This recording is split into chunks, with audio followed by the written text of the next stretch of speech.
Quick reminder now, just before our third and final situation under perfect competition, and that would be short-run economic losses. So remember, you want, as your target here, you want to be able to sketch side-by-side graphs for the perfectly competitive firm and market to represent a situation of short-run economic loss in addition to the short-run economic profit that we just did, and before that, the condition of short and long-run equilibrium. And again, we're still using the graph to be able to find or determine the profit maximizing output for the firm using our golden rule, which is marginal revenue equal to marginal cost. That's where the firm always will maximize its profits.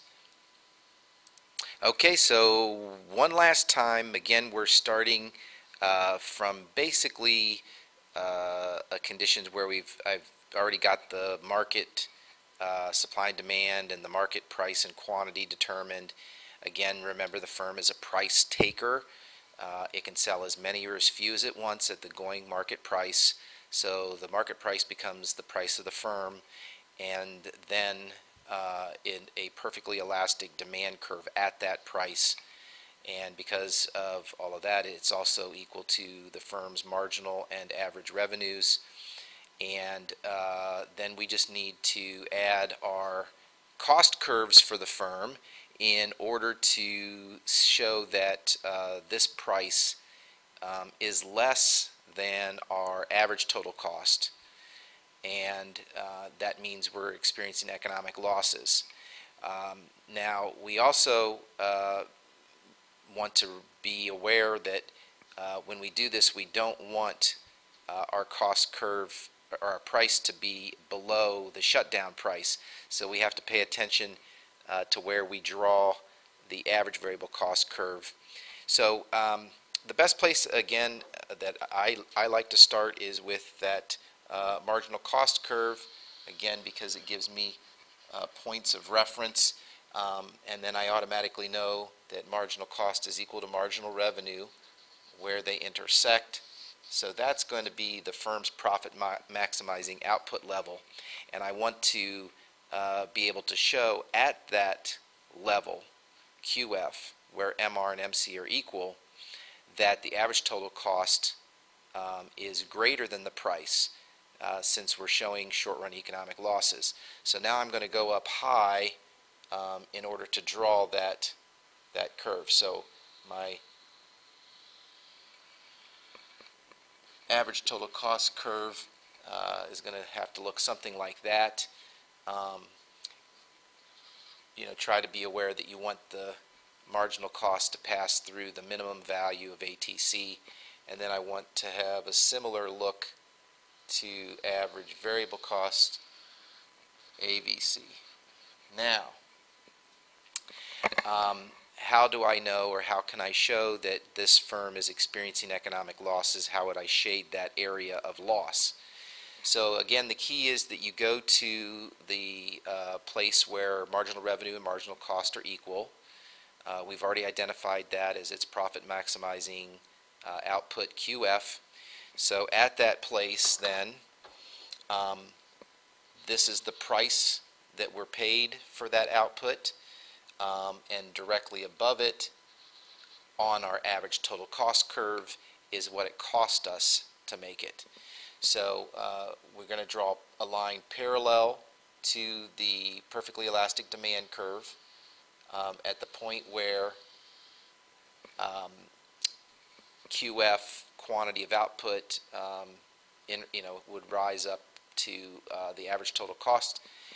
We draw a little vertical line and we shade in this area to represent the economic losses that the firm is experiencing. Remember that this would be just a short-run condition. Firms experiencing these economic losses would eventually, or some of them would eventually, exit the industry. Notice that our price here is between the average total cost curve up top. Let me use a different color. Here's the average total cost, and here is the average variable cost, and the price is in between. So as long as the price is greater than our average variable cost, the firm is going to keep its doors open because it's covering part of the fixed costs as it operates, and it would actually lose more money by shutting down than just operating and losing a smaller amount. So it's in its best interest. In this case, it's not really a truly profit maximizing, but a loss minimizing output level where MR is equal to MC. Now, if we were to jump over to the market graph and show how the long run adjustment to the firms exiting the industry would be, as you can remember, the C in corset is the competition, the number of firms. And if firms exit, that's going to have a negative effect. It's going to decrease supply, shift it to the left. We want it to shift far enough to the left so that the new market price, and therefore also the price of the firm, is going to be equal to this location, our new Mr. DARP, we'll call it number 2, and PF2. And I'm engineering backwards so that, oops, I didn't get very straight there, but that tells me where on the demand curve, that's how far back I need to shift supply left in order to get this new higher market price and lower market quantity as a result of the firms exiting the industry. So once again, firms exit, supply decreases, shifts left, we get a new higher market equilibrium price, a smaller market equilibrium quantity. That market price transfers over to the firm, and again, it can sell as many or as few as it wants at that market price. This new market price is equal to marginal cost at our minimum ATC, our break-even price. So that's our new QF2 for the firm upon the exit of these other firms from the industry. So that's it. Hopefully this has helped you.